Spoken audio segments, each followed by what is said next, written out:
tidak selalu orang yang punya riwayat keluarga atau orang tua, kakek nenek yang hipertensi, maka anak-anaknya pasti akan hipertensi, belum tentu. Tapi yang punya riwayat genetik turunan untuk hipertensi itu akan lebih besar kejadiannya pada orang tersebut untuk menderita hipertensi. Kemudian, nah hati-hati karena tadi serba instan terjadi obesitas. Makanya untuk orang-orang hipertensi selalu ada saran untuk menurunkan berat badan. Kemudian merokok ya, merokok itu banyak nggak baiknya ya daripada kebaikannya ya. Nah, karena 96 FM Merkuri, sahabat, dan selamat pagi. Seperti biasa, perjalanan Rumah Sehat Surabaya ini bisa Anda ikuti kembali, sahabat. Karena Rumah Sehat Surabaya hadir setiap hari Rabu pukul 11 hingga 12 siang, menghadirkan para pakar, para ahli untuk bisa memberikan kita edukasi dan informasi seputar kesehatan, sahabat. Dan perjalanan Rumah Sehat Surabaya ini merupakan hasil kerjasama dengan Ikatan Dokter Indonesia Cabang Kota Surabaya. Dan perjalanan Rumah Sehat Surabaya ini bisa Anda saksikan kembali, sahabat, di YouTube channelnya Merkuri, di radio Merkuri 96. Jadi kalau Anda tertinggal segala perjalanan Rumah Sehat Surabaya dan menginginkan segala informasi kesehatan, ada di YouTube channelnya Merkuri, di radio Merkuri 96 ya. Setiap minggunya kita memiliki tema yang berbeda untuk kita bahas bersama ya, sahabat. Dan untuk edisi kali ini di 9 November 2022 kita memiliki tema mewaspadai hipertensi pada kehamilan, sahabat. Spesial narasumber yang hadir adalah Dr. Rosi Amrela Fagi, SPJP, spesialis jantung dan pembuluh darah, sahabat. Apa kabar, Dok? Ketemu lagi? kabar baik, Yanti. Sekian lama ya, Dok. Dulu pandemi yang belum ada vaksinnya kita sudah bertemu. Iya, sepertinya di 2020 ya, awal 2020. Betul. Ini juga membahas terkait dengan yang berhubungan dengan kesehatan jantung dan pembuluh darah, dan kali ini kita membahas pada kehamilan karena orang awam, Dok, tahunya itu yang berhubungan dengan hipertensi dan kehamilan adalah hanya preeklamsi. Nah, untuk kali ini tema waspada hipertensi pada kehamilan, apakah kasusnya cukup banyak, Dok, terkait dengan hal ini? Ya, kasus hipertensi ini cukup banyak ya sebenarnya ya. Jadi kita bicara hipertensi dulu secara keseluruhan. Jadi data itu yang didapat dari WHO, kasus hipertensi itu sekitar 26%, 26,4%. Jadi kalau di total itu sekitar 970 juta jiwa. Itu data dari WHO tahun 2018. Kemudian data dari Riskesdas, Riset Kesehatan Dasar tahun 2018, itu pengidap hipertensi di usia lebih dari 18 tahun itu sekitar 9,4%. Yang didiagnosa tenaga kesehatan. Nah, yang tidak terdiagnosa itu juga banyak dan itu tidak terhitung, tidak terdata. Kemudian pada kehamilan, angka hipertensinya cukup tinggi, sekitar 5-7%. Cukup lumayan tinggi juga ya, Dok, angka 5,5 hingga 7% dari total kehamilan yang ada. Itu kan jadi hal yang riskan, dan kadang ibu yang mengalami hipertensi saat kehamilan tuh sebelumnya tidak mengalami hal tersebut ya, Dok ya. Kebanyakan kasus gitu ya. Nah, sebelum kita membahas terkait dengan hal tersebut lebih dalam lagi, sahabat, kita menyamakan persepsi terlebih dahulu. Kondisi hipertensi itu kondisi yang seperti apa sih, Dok? Jadi kondisi hipertensi itu di mana tekanan darah ya pada saat istirahat itu lebih dari 140/90. Ya. Jadi dan ini biasanya bukan sesaat. Jadi sudah berlangsung beberapa saat dan itu tidak diperiksa sekali. Jadi kadang-kadang kalau orang yang tidak ada riwayat hipertensi sebelumnya, kita periksa sesaat 140/90, padahal dia tidak pernah ada riwayat hipertensi, maka biasanya kita suruh istirahat sebentar, kita lakukan pemeriksaan kembali. Ya, karena banyak pengaruh ya. Seperti orang misalnya habis lari-lari, habis jalan atau cemas kita periksa sesaat ya mungkin agak tinggi. Jadi memang kita harus tanya riwayatnya dan yang kita periksanya betul-betul dalam keadaan yang tenang. Ya. Kadang saat kita melakukan vaksinasi dulu ya, zaman-zaman itu takutnya luar biasa sehingga tinggi banget. Jadi pada saat itu ya, nah itu takut ya, cemas ya. Jadi biasanya tekanan darahnya nggak apa-apa, di rumah tuh 120, 180, pada saat di tempat vaksinasi kok 150. Pasti dia suruh istirahat kalau nggak salah setengah jam waktu itu. Kita tensi ulang ternyata bagus. Itu yang banyak terjadi. Waduh, saya nggak bisa vaksin karena saya tekanan darah saya tinggi sekali. Nah, dok, ini yang menyebabkan orang banyak sekali menderita hipertensi di Indonesia saja lah ya, dok ya. Itu apa sih, dok, penyebab utamanya sehingga orang ini kok istilahnya angka yang terdeteksi saja itu cukup lumayan tinggi, yang tidak terdeteksi itu jauh lebih tinggi lagi. Lebih tinggi. Penyebab utamanya apa sih, dok, biasanya? Jadi ada beberapa pengaruh ya, antara lain usia. Nah, usia. Ya. Nah, menariknya kalau dulu usia 40 tahun hipertensi ke di atas. 40 tahun ke atas, Iya. sekarang bisa lebih muda. Betul. Di dekade 3, yaitu terkait dengan pola dan gaya hidup juga. Jadi selain usia, gaya dan pola hidup yang sekarang tuh serba lebih Instan. instan. Ya, lebih instan. Jadi apa namanya, geraknya kurang. Betul. Ya. Kan kita disuruh layah-layah selama 2 tahun lebih ya, dok. Iya. Terus apa-apa menjadi mudah kan? Betul. Karena dengan Pesan makanan, tinggal depan ada rumah. aplikasi, Betul. tinggal jarinya aja yang Iya. berolahraga. Makanannya yang datang lebih banyak macamnya. Iya, belanja kita tinggal pakai, nggak usah jalan kaki dan lain sebagainya gitu ya, dok. makanya, jadi kan kurang gerak. Betul, ya. betul. Kemudian tuh gaya pola hidup, kemudian genetik. Nah, memang tidak selalu orang yang punya riwayat keluarga atau orang tua, Ya. kakek nenek yang hipertensi, maka anak-anaknya pasti akan hipertensi, belum tentu. Tapi yang punya riwayat genetik turunan untuk hipertensi itu akan lebih besar kejadiannya pada orang tersebut untuk menderita hipertensi. Kemudian, nah hati-hati karena tadi serba instan, terjadi obesitas. Oh, Nah, iya, makanya betul. untuk orang-orang hipertensi selalu ada saran untuk menurunkan berat badan. Kemudian merokok ya, merokok itu banyak nggak baiknya ya daripada Iya. kebaikannya ya. Nah, karena merokok itu bisa mengganggu atau merusak kualitas dari dinding pembuluh darah, dinding dalam. Jadi selain hipertensi, dia juga berperan penting dalam proses penyakit jantung yang lain, misalnya penyakit jantung koroner. Nah, kemudian stres. Nah, kita nggak mungkin dong hidup tanpa stres ya. Betul dah. Pasti ada stres, tapi kita harus bisa mengendalikan supaya kita tidak stres berlebihan. Ya, karena kita stres berlebihan, Ya. tekanan darah mulai naik, apalagi memang yang orang itu prone ya, cenderung untuk mempunyai hipertensi. Kemudian, nah ada juga hipertensi yang disebabkan oleh penyakit lain. Nah itu komplikasi dari penyakit lain ya, hipertensi sekunder namanya. Jadi bisa karena dia memang ada riwayat diabetes, komplikasinya hipertensi. Kemudian yang paling sering juga adalah sakit ginjal dengan hipertensi itu. Itu 2 penyakit yang ginjal itu bisa mengarah ke Hipertensi bisa. Oh, iya. Ya, jadi itu yang sekunder ya. Tapi angka kejadiannya banyak yang primer tadi. Ya karena usia dan juga pola hidup. Usia malah sekarang bukan nomor 1 tapi nomor berikutnya ya, dok, pola hidup ya sekarang ini yang mager, kemudian Mager. Nah, mager, istilahnya terus makanan yang tidak terkontrol gitu ya. nah, kan tren ini sekarang kan ada tren kalau sekarang ini lari ya kayaknya ya, Ya, lari. ya. Sebelumnya kan sepedaan, bagus sih sebenarnya. Cuma kan masalahnya nggak Dan jalan teratur kaki, ya. Dok. Jalan kaki itu juga harus cepat ya. Oh. Jalan cepat. Nah saya memang apa namanya, lupa ya kecepatan berapa ya. Tapi jalan cepat dan lari. Nah itu masalahnya kan kadang-kadang kita cuma melakukannya di hari Minggu. Betul, seminggu sekali aja, dok. Itu kurang. Jadi minimal olahraga itu 30 menit, 3-5 kali seminggu. Kalau tiap hari ya lebih bagus lagi. Nah, kita kadang-kadang olahraga musiman ini Ya. cuma seminggu sekali, habis itu pulangnya jajan. Betul, kan Belanjanya menunggu banyak. Car Free Day aja, dok. Iya. Menunggu Car Free Day, sehingga di Car Free Day itu setelah olahraga, saya kan sudah olahraga jadi boleh untuk jajan, padahal itu tidak cukup untuk membakar seminggu asupan seminggu Nggak yang cukup. belakang itu ya, dok. Itu Ya? olahraga just for fun ya. Oh iya, iya. Itu just for fun, bukan olahraga yang beneran gitu ya.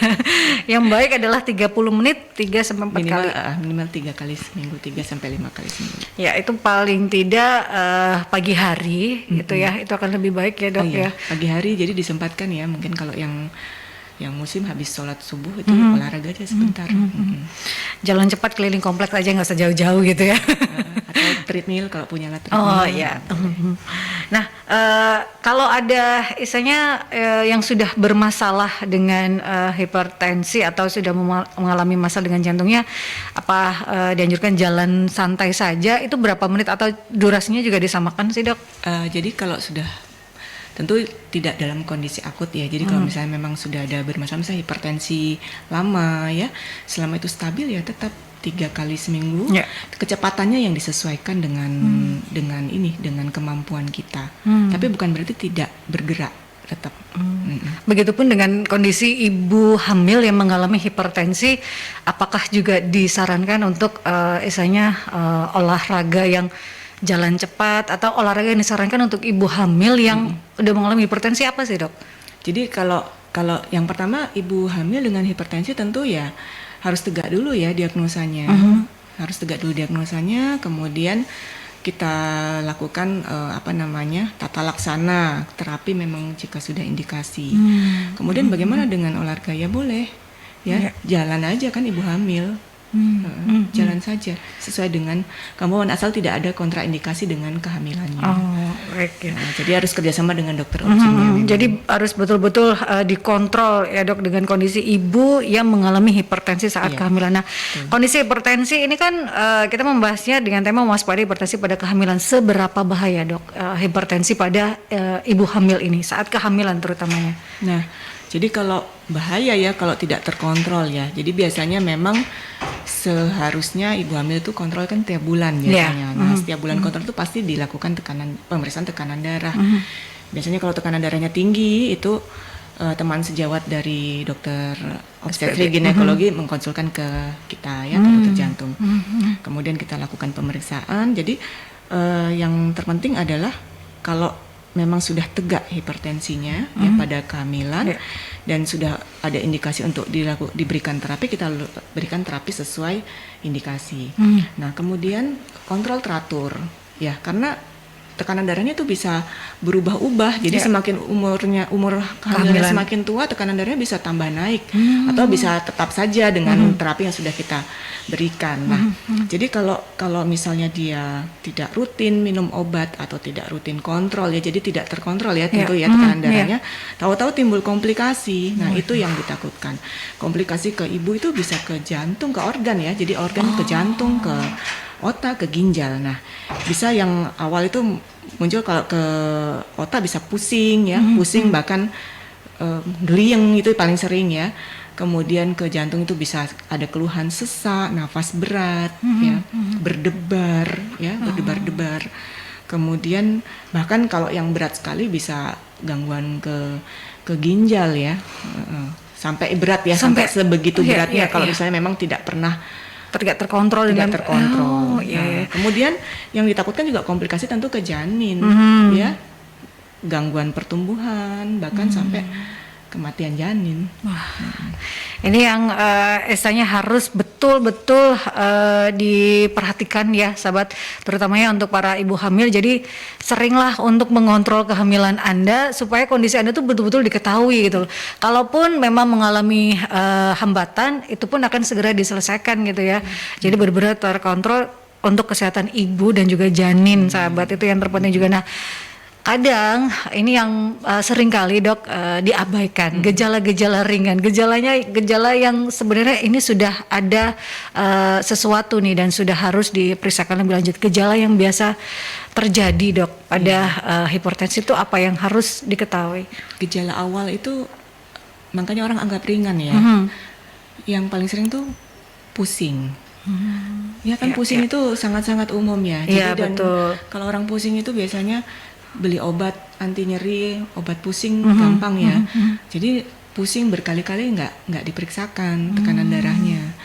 Pusing. Kemudian ini khusus untuk ibu hamil ya. Kadang nafas terasa ngos-ngosan. Nah, ngos-ngosan tuh kadang-kadang orang berpikir, oh iya namanya hamil ya, betul. perutnya besar, berat badannya nambah, ya pasti ngos-ngosan gitu loh.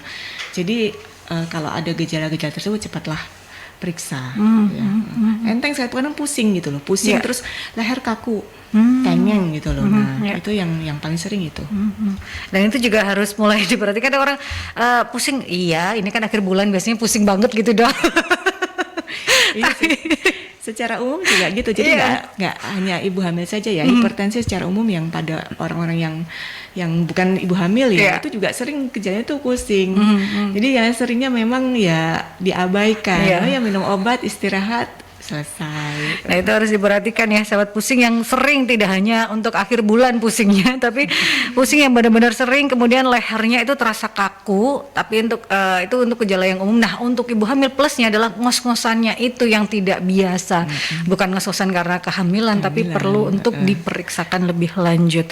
Nah apakah kondisi hipertensi pada ibu hamil ini kondisi yang biasa terjadi atau umum dok terjadi pada saat kehamilan, atau ini kondisi yang tidak umum nih sebenarnya dan harus benar-benar menjadi perhatian untuk para ibu hamil dan juga keluarganya ini? Seperti apa dok? Jadi tidak umum terjadi tentunya. Tadi kan hipertensi pada kehamilan tuh ya terjadi pada 5-8% kehamilan. Berarti kan sisanya normal ya tekanan darahnya. Oleh karena itu perlunya kontrol teratur ya. Jadi minimal setiap bulan aja kontrol ya.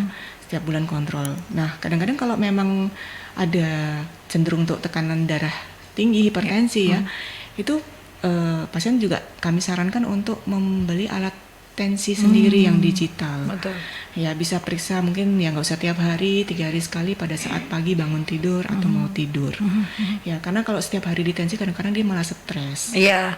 Tensinya malah naik. Kok nggak turun-turun? Ini kok bikin redek terus gitu ya? Dan sebenarnya penyebab hipertensi dalam kehamilan ini masih belum terlalu jelas, tapi ada teori-teori ya. Nah teorinya adalah salah satunya ada ketidakcocokan antara uterus dan fetus. Jadi antara janin ya dengan antara plasentanya janin ya ari-arinya janin dengan rahim. Nah, ada ketidakcocokan di situ sehingga timbul suatu keluar mediator keradangan, mediator inflamasi namanya, terjadi suatu proses sehingga bisa terjadi suatu hipertensi pada kehamilan. Bisa terjadi suatu pembengkakan jantung bahkan. Kemudian kalau yang kita kenal dengan hipertensi kehamilan dengan preeklamsi itu ada ditemukan protein dalam air seninya. Nah, itu proses ini. Proses yang mendasari adalah proses match tadi, ketidakcocokan tadi. Jadi istilahnya penyebab utamanya memang belum istilahnya dipastikan gitu ya dok, apa gitu karena ini berhubungan dengan ari-ari dan lain sebagainya. Nah faktor resiko dok, apakah ini bisa diketahui dari faktor resiko? Apakah ini genetik atau apakah ini karena pola hidup dan lain sebagainya? Kalau bicara tentang hipertensi pada kehamilan dok? Nah itu tadi karena karena memang dia secara patofisiologi masih belum jelas ya, tapi ini yang jelas kalau memang ada riwayat. Nah, jadi si ibu hamil ini kalau ada riwayat hipertensi sebelumnya tentu akan mudah menjadi preeklamsi. Ya, itu namanya ada hipertensi kronis sebelumnya. Kemudian kalau dia hamil, kemungkinan menjadi preeklamsi itu besar, ya 25%. Nah, kemudian juga hati-hati ya yang memang ada riwayat keluarga hipertensi. Itu lebih mudah untuk terjadi preeklamsi. Nah, kalau dulu sempat dibahas dengan sebagai adalah kalau orang tua ataupun juga kakaknya perempuan itu mengalami kondisi preeklamsi, ada kemungkinan istilahnya juga akan mengalami preeklamsi. Itu bisa terjadi juga dok, gangguan hipertensi secara genetik gitu? Bisa, sangat bisa. Lebih besar kalau ada yang memang kejadian hipertensi, lebih besar kalau ada memang riwayat keluarga, walaupun belum tentu ya. Tapi patut untuk diperiksakan gitu ya dok. Apakah saya ada kemungkinan untuk mengalami hal tersebut gitu ya dok? Tapi kalau ada riwayat keluarga ya itu lebih, jadi warningnya lebih keras gitu. Ya, peringatannya lebih sudah merah gitu ya dok ya, bukan kuning lagi gitu ya. Jadi kalau mungkin dipertanyakan atau ibu saya dulu pernah cerita ada preeklamsi atau kakak saya perempuan saat melahirkan preeklamsi. Nah itu juga harus diceritakan kepada dokter kandungan, kemudian akan dikonsulkan dengan dokter jantung gitu ya dok, kondisinya akan seperti apa. Tapi bisa terlihat di usia berapa dok? Apa memang saat kehamilan trimester pertama itu hipertensi sudah terlihat akan ada gangguan saat kehamilan? Nah, jadi kalau hipertensi pada kehamilan, kalau memang dia namanya hipertensi, ada namanya hipertensi kronis ya dalam kehamilan, dia memang ada riwayat hipertensi sebelumnya, sebelum hamil, atau hipertensi yang didapatkan pada usia kehamilan kurang dari 20 minggu. Nah, kemudian ada yang hipertensi yang didapatkan setelah usia kehamilan itu 20 minggu. Nah, itu bisa dikatakan hipertensi gestasional. Nah, jika hipertensi itu timbul setelah usia 20 minggu dan disertai biasanya dicek urinnya ya. Air seninya dicek, kalau ada protein itu namanya preeklamsi. Nah, menjadi eklamsi berarti menjadi lebih berat. Jika ada tanda-tanda bahkan sampai kejang ya, tekanan darahnya biasanya di atas 170/110 dan ada tanda-tanda kejang. Tentu itu yang sangat-sangat tidak diharapkan preeklamsi menjadi eklamsi. Nah, itu juga Jadi perlu diwaspadai betul-betul ya Dok, karena komplikasinya akan kemana-mana kalau sudah eklamsi itu kalau ya. sudah eklamsi, ya komplikasinya organ ya, organ-organ penting dan organ besar. Nah, kemudian hati-hati juga yang sebelumnya ada hipertensi. Nah, kemungkinan untuk menjadi preeklamsi itu menjadi besar, tadi yang saya bilang 25% tadi. Ya, cukup lumayan besar.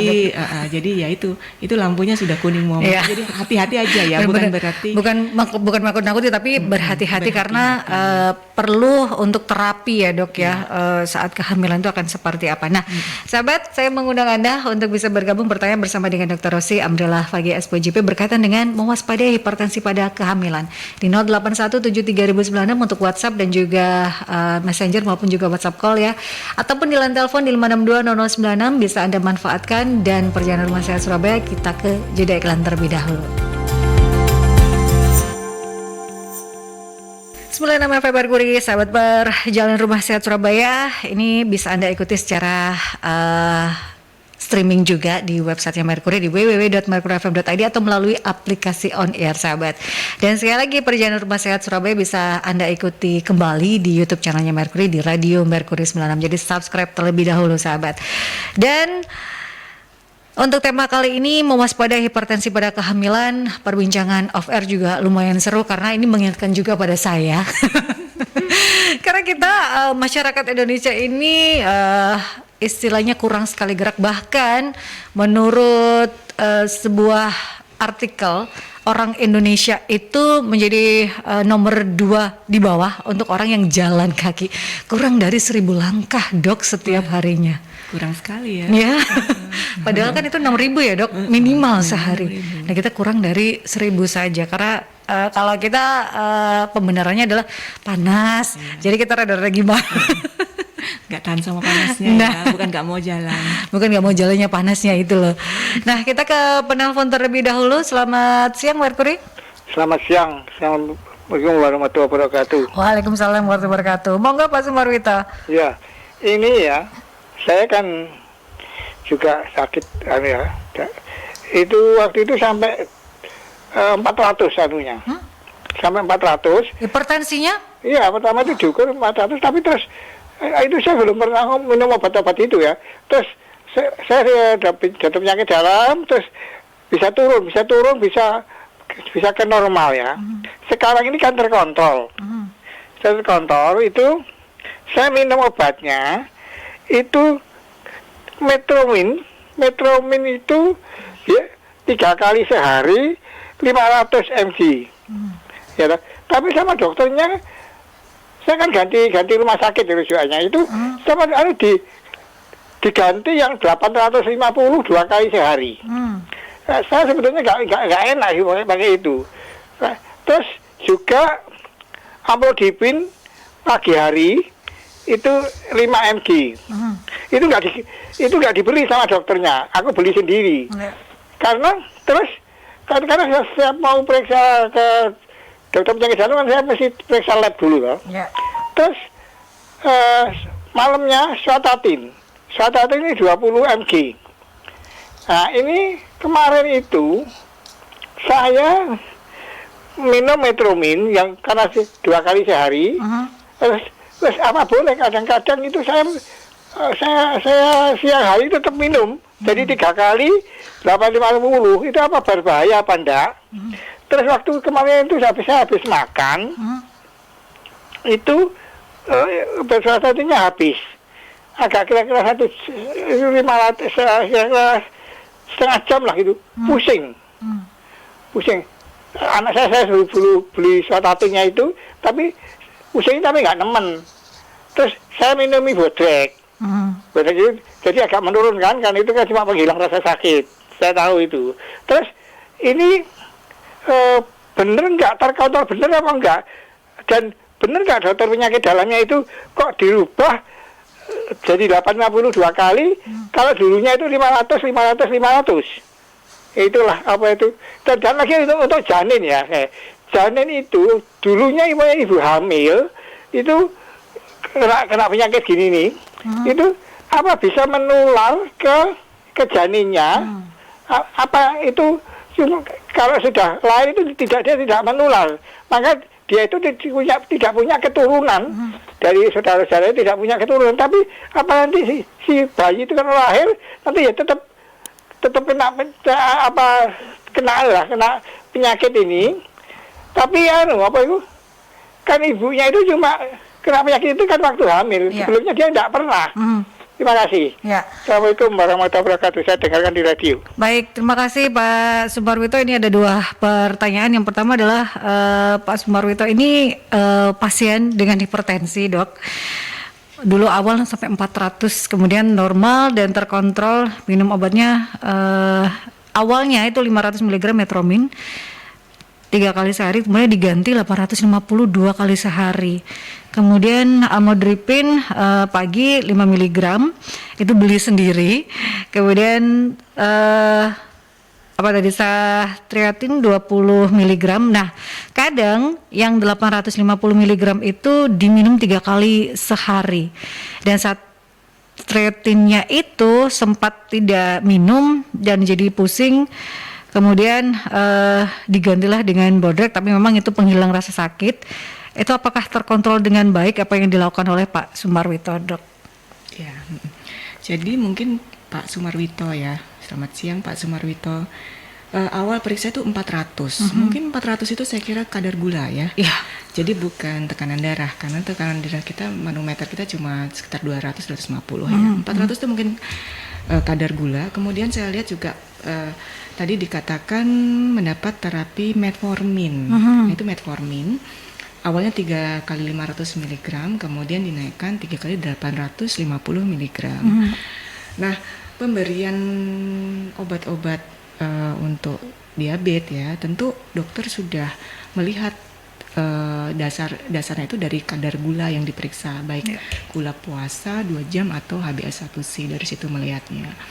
Kalau dirasa perlu untuk meningkatkan obat-obatan, tentu berarti kan kadar gulanya itu kurang baik ya, dalam arti dengan pengobatan tidak menurun atau malah meningkat. Jadi pasti ada dasarnya, saya kira itu. Kemudian untuk obat amlodipin 5 mg itu obat tekanan darah. Nah, saya tadi nggak disebutkan ya tekanan darahnya berapa ya.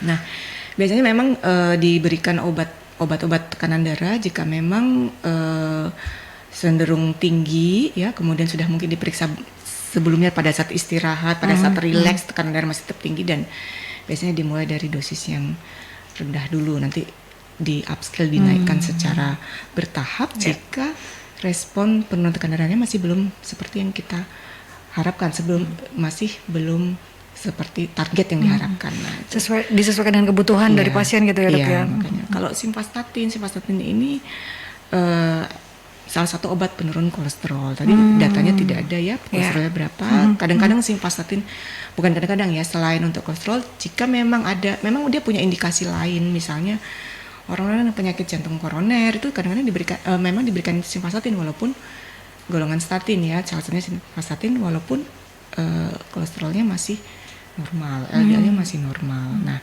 ini juga simvastatin di sini kan memang kita tidak tahu ya data-datanya. Alasan pemberian kan bisa karena sebab-sebab tertentu, kondisi tertentu itu. Nah, kemudian kalau ya sebaiknya ya tetap aja kembali ya, harus dikontrol ya. Jadi kontrol ke dokternya untuk memeriksakan tekanan darahnya, memeriksakan gula, dan hati-hati dengan diabetes ya. Ya, jadi gula itu harus terkontrol karena komplikasi diabetes itu bisa kemana-mana. Betul, itu penyakit yang istilahnya jahat sekali ya dok ya. Kalau kita bicara tentang diabetes, memang dia manis tapi tidak semanis Tidak semanis. nah, penamaannya gitu ya dok ya.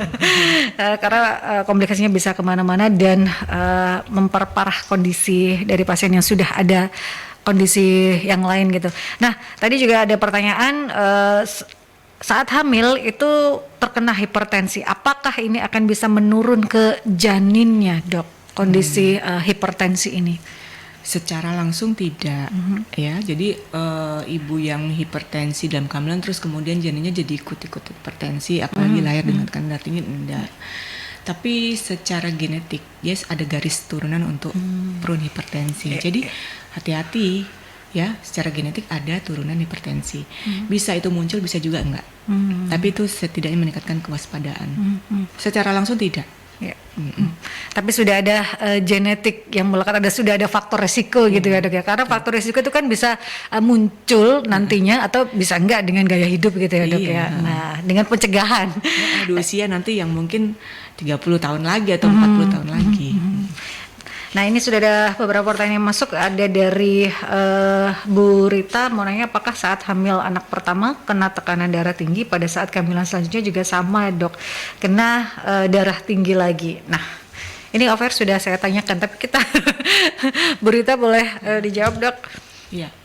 Jadi kalau hamil pertama kena tekanan darah tinggi, sebelumnya mungkin tidak ada tekanan darah tinggi ya. Jadi setelah selesai kehamilannya itu tekanan darahnya normal.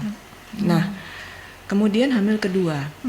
Hamil kedua itu bisa nggak terkena tekanan darah tinggi? Bisa. Jadi memang apalagi yang ada riwayat pertama ya, pertama tekanan darah tinggi atau ada riwayat preeklamsi. Hati-hati, yang kedua itu lebih banyak yang juga sama. Ada cenderung untuk naik. Nah, jadi memang lebih besar gitu ya kemungkinannya. Jadi memang harus kontrol ya.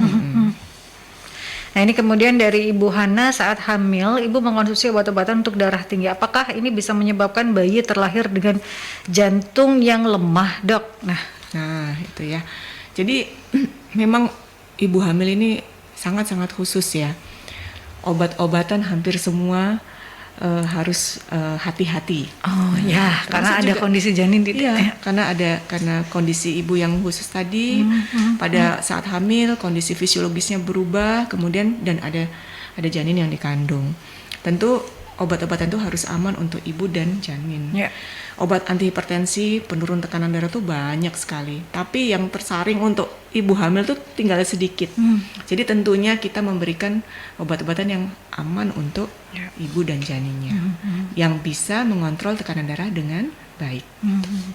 Jadi ada terapi khusus gitu ya, tata laksana khusus ya untuk ibu yang mengalami hipertensi ini, karena biasanya obat hipertensi itu kan dalam tanda kutip bahaya sekali kan dok ya kalau penggunaannya salah gitu ya. Dan ya itu tadi obat hipertensi, obat darah tinggi itu kan jenisnya banyak sebenarnya. Tapi begitu disaring yang untuk ibu hamil, wah itu ada ibu menyusui itu tinggal sedikit, tinggal sedikit. Jadi memang terbatas obat-obatannya. Nah ini ada Ibu Sinta, apa saran dari dokter saat seseorang mengalami hipertensi kronis pada saat hamil? Betulkah melakukan hypnobirthing itu bisa mengatasi hipertensi saat kehamilan dok? Nah yang paling penting adalah mengontrol tekanan darahnya. Jadi kalau hipertensi kronis berarti kan ada hipertensi ya sebelumnya. Nah obat-obatnya diteruskan. Nah kecuali obat-obat yang relatif kontraindikasi untuk janin. Nah itu tentu obat-obatnya yang kita ganti. Ya biasanya proses kelahiran kita kerjasama dengan teman sejawat dari Opjin yang tidak menimbulkan rasa nyeri yang berlebihan itu. Karena takut menaikkan tekanan darahnya. Tapi kan selama kehamilan sudah kita kontrol. Tapi bisa saja ya, namanya orang mau melahirkan itu biasanya ada cemas. Betul. Ada nyeri, namanya melahirkan tuh nyeri. Nah itu diminimalisir nyerinya. Oh, nah itu memang ada tata laksana khusus ya dok untuk ibu hamil ini. Jadi untuk bagaimana caranya itu kira-kira teman sejawat objin yang lebih ini untuk yang menguasai. iya. Hanya untuk dokter Rosi adalah mengontrol supaya saat kehamilan itu hipertensinya benar-benar tidak naik yang bisa membuat nyaman ya saat kehamilan gitu ya dok ya, dengan pemberian terapi dan lain sebagainya. Nah, jika sudah didiagnosis hipertensi saat kehamilan, kemudian apa yang harus dilakukan oleh ibu? Apakah ini harus menjaga makanan karena kan asupan juga penting untuk kehamilan, kemudian apakah harus lebih sering kontrol, apakah harus lebih sering berolahraganya, atau apa sih dok yang harus dilakukan jika sudah terdiagnosis Hipertensi dalam kehamilan Iya. ya. Nah, jadi tadi kalau kita bicara tentang kontrol yang teratur, obat ya, bagaimana dengan pola hidup kan Iya. gitu. Ya sebenarnya sementara ibu hamil ini kan butuh asupan gizi yang Betul. besar ya. Jadi tidak ada pembatasan cairan di sini karena ibu hamil butuh cairan lebih banyak. Karena dia secara fisiologis itu jantungnya akan memompa lebih kuat ya, jumlah aliran darah ya, cairannya akan lebih banyak ya. Nah, kemudian kalau namanya hipertensi itu kan berkaitan dengan secara umum asin-asin ya, garam misalnya itu yang gampang ya. Boleh nggak saya makan garam? Malah apakah harus mengurangi garam? Ya. Nah, ibu hamil nih agak beda. Jadi tidak mengurangi garam, tapi tidak boleh terlalu asin. Jadi normal aja gitu. iya, iya. Tapi bukan diet rendah garam. Bukan makan rendah garam karena nanti kalau diet rendah garam ya, makan rendah garam justru cairannya tuh berkurang ya. Karena garam itu natrium menarik air. ya, ada mineralnya gitu ya dok ya. Mineral berkurang. Kemudian mineralnya juga, kandungan mineralnya sendiri kan untuk pertumbuhan janin itu ya. sangat dibutuhkan, untuk metabolisme si ibu sendiri itu juga Perlu itu ya. perlu ya. Jadi memang ibu hamil ini luar biasa ya. Iya. Kondisi yang luar biasa, 9 Kondisi bulan luar perjuangan biasa. tiada henti ya. Ada kegembiraan, ada perjuangan gitu ya dok ya. Makanan asupan ya yang sesuai saja, tidak ada terlalu pembatasan ya, tidak ada pembatasan. Bahkan garam pun yang bisa menaikkan tekanan darah itu pun tidak ada pengurangan, tapi tidak berlebihan itu. Ya. Artinya tidak berlebihan itu aja. Nggak berlebihan ya, nggak istilahnya terlalu asin, karena kan memang asupan kita juga sebenarnya itu ada takarannya ya dok ya, sehari itu harus berapa Iya. gitu. Jangan berlebihan dari takaran itu, karena sesuatu yang berlebihan itu memang tidak baik gitu ya dok. Nah, ini untuk terapi biasanya apa yang dilakukan oleh dokter Rosi pada ibu hamil dok?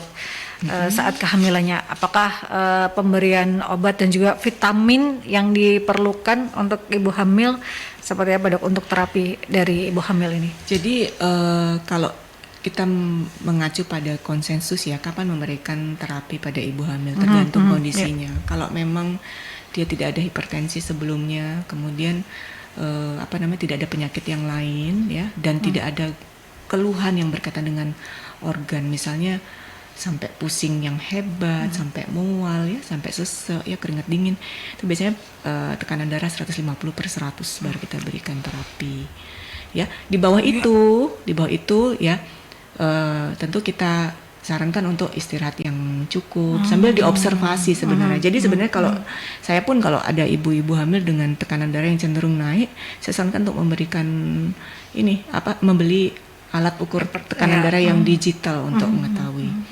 Ya, jadi memang kita harus tanya yang mendalam, riwayat. Yang penting juga itu anamnesa riwayat penyakit sebelumnya gitu. Jadi istirahat cukup ya. Makan yang teratur, banyak serat ya, tentu makannya asupan gizi yang berimbang ya untuk ibu dan bayi.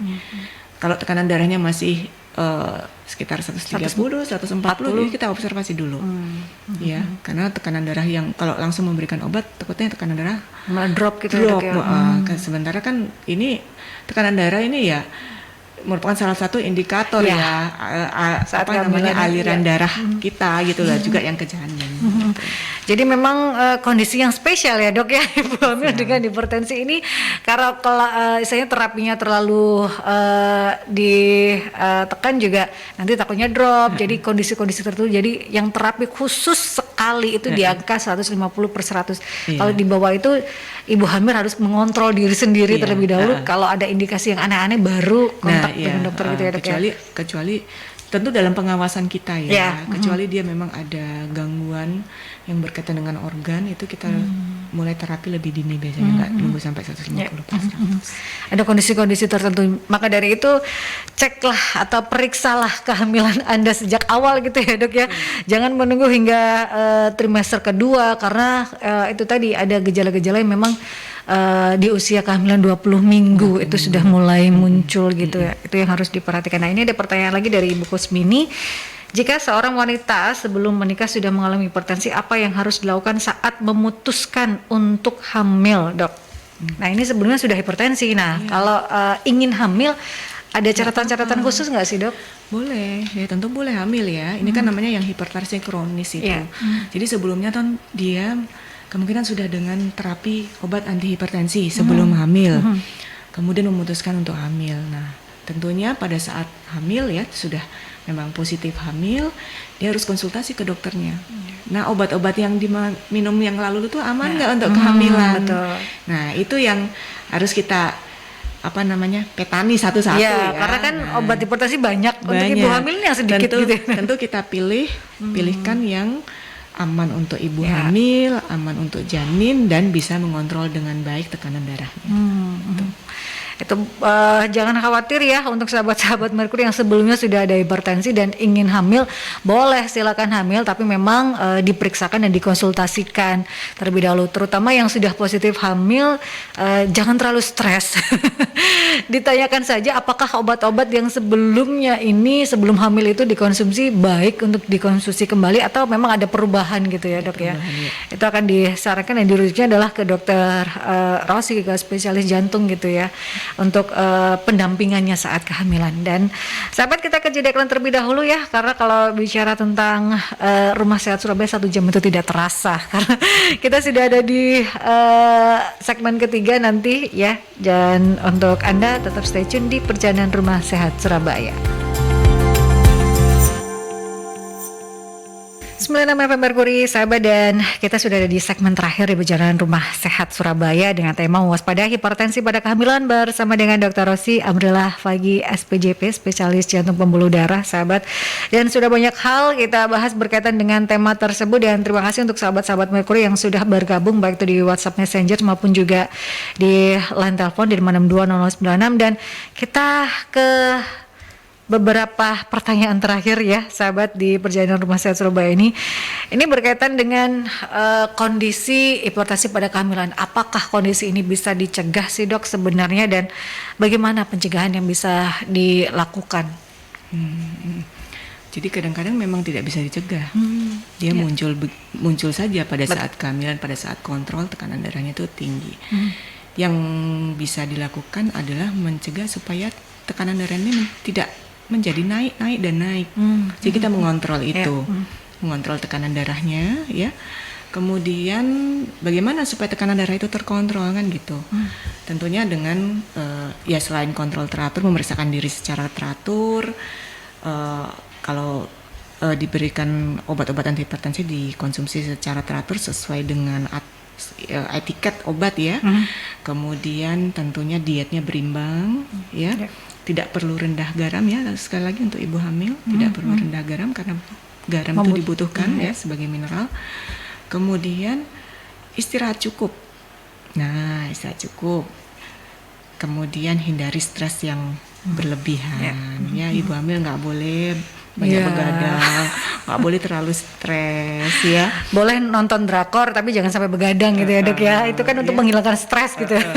Nah itu ya, kontrol teratur. Ya. Apakah ini merubah gaya hidup bisa menurunkan kondisi hipertensi dok, untuk yang tidak hamil maupun juga yang hamil, mengubah gaya hidup secara umum? Iya, secara umum. Oh tentu, jadi secara umum tentu selain tadi ya kita cek tekanan darah kita teratur ya, secara teratur, kemudian banyakkan olahraga ya, banyak bergerak aktivitas ya secara teratur, tidak pada momen-momen tertentu saja. Kemudian diet yang berimbang, banyakkan makanan yang berserat ya, buah sayur ya, buah sayur dibanyakkan. Kemudian istirahatnya juga harus cukup ya. sama tadi pengendalian stres ya. Ya. Gitu. Itu yang terpenting ya sahabat. Dan ini untuk sahabat-sahabat Merkuri Dok, baik itu yang memiliki riwayat keluarga atau genetik hipertensi, kemudian yang sekarang ini mengalami kondisi hipertensi, ada pesan nggak sih Dok yang disampaikan oleh Dr. Rosi untuk sahabat-sahabat Merkuri berkaitan dengan untuk menjaga kondisinya, atau istilahnya apa yang harus dilakukan jika sudah terkena hipertensi atau mencegah supaya tidak terjadi hal tersebut Dok? Kalau sudah terkena hipertensi ya pastinya adalah cek tekanan darah teratur.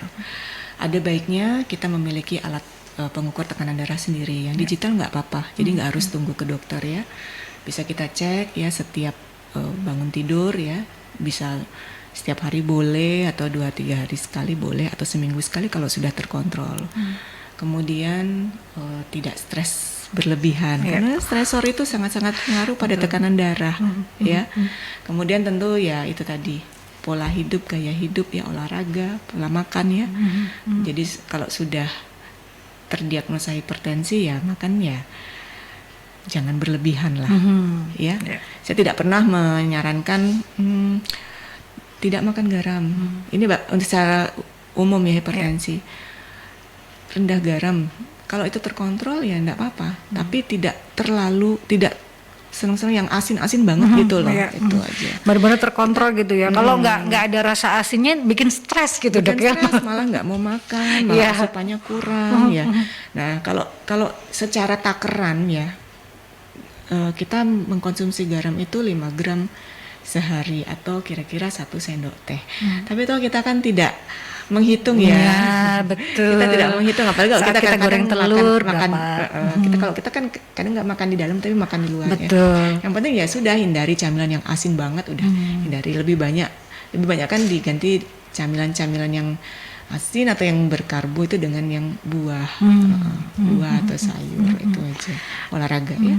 Lebih memperbanyak serat ya itu utama, dan juga berolahraga, bergerak. Setelah 2 tahun kita disuruh untuk leyeh-leyeh aja ya.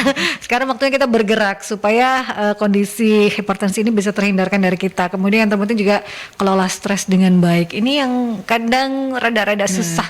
Kadang-kadang ini juga yang fenomena menarik ya. Ini kita kan sekarang sudah work from office ya. Waktu kemarin WFH itu sebenarnya banyak yang stresnya berkurang. Enggak juga. Jadi banyak yang cerita begini. Justru WFH itu jamnya itu malah nggak karu-karuan. Oh betul. Jadi kalau biasanya kalau WFO from office itu jam 9 to 4 atau 9 to 5 ya, atau 8 to 5. Ada jadwalnya gitu lah Dok ya. Tapi kalau begitu kerja di rumah kan dianggap bisa sewaktu-waktu. Jadi lembur, nggak karu-karuan. Itu kadang-kadang malah tidak bergerak ya, kemudian makan gampang, semua tinggal datang ya, dan stresornya malah tambah tinggi. Karena kacau gitu ya, jadwalnya jadi kacau, nggak karu-karuan gitu ya. Yang harus waktunya sebenarnya istirahat itu jadi bekerja, kemudian yang waktunya harus makan ini nggak makan malah. Nah itu kacau. Jadi malah geraknya sedikit, makanannya juga kadang-kadang tidak terkontrol, dan yang pasti geraknya sedikit dan stresornya tambah tinggi. Nah itu, dan ada plus minus ya Dok segala kondisi ya. Tapi yang jelas sebagai pribadi inilah yang bisa mengontrol diri sendiri. Konsumsi, kemudian bergerak, kemudian kelola stres, itu yang terpenting. Menikmati hidup tapi juga ada batasannya. seperti itu. Dan sahabat, perbincangan kita sudah harus berakhir karena tidak terasa 1 jam ini sudah usai di Perjalanan Rumah Sehat Surabaya di 9 November ini. Terima kasih Dr. Rosi Abrila Fagi SPJP. Sama-sama. Untuk segala edukasi dan informasinya. Semoga ini bermanfaat untuk sahabat-sahabat Merkuri untuk menjaga kondisi kesehatan, karena yang terpenting adalah kita sehat supaya kita bisa beraktivitas dengan baik itu. Dan Perjalanan Rumah Sehat juga bisa Anda saksikan kembali di YouTube channelnya Merkuri di Radio Merkuri 96. Subscribe terlebih dahulu. Terima kasih juga untuk Ikatan Dokter Indonesia Cabang Kota Surabaya ya, untuk Dr. Brahmana yang sudah memberikan mandat kepada dokter-dokter spesialis ini untuk memberikan kita edukasi dan informasi seputar kesehatan di era seperti sekarang ini sahabat. Dan waktunya saya Andra Sari harus pamit. Di Perjalanan Rumah Sehat Surabaya ini Anda bisa saksikan kembali, Anda bisa mengikuti kembali Perjalanan Rumah Sehat Surabaya ini minggu depan, karena setiap hari Rabu pukul 11 hingga 12 siang kita akan membahas tema yang berbeda setiap minggunya. Wassalamualaikum warahmatullahi wabarakatuh. Stay safe, stay healthy, be happy, sahabat.